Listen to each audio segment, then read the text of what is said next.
That's been a multi-skill maintenance. It can be electrical in the morning time, it could be mechanical in the middle of the day, or it could be programming at the end of the day. You never know. My name is Justin. I'm a maintenance technician over VQ headlines and machining.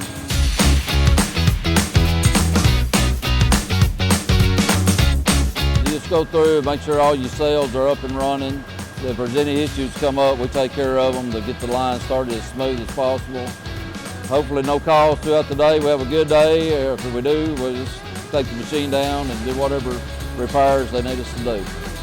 It's just when you come up on the machine, you just have to start troubleshooting and trace it back to whatever the problem that caused it off.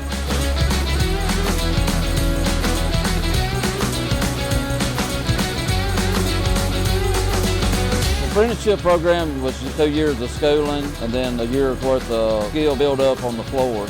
It was a great opportunity.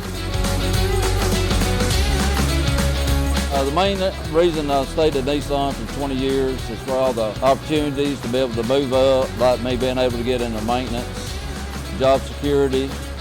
We pretty well always have a job here, and plus being close to home.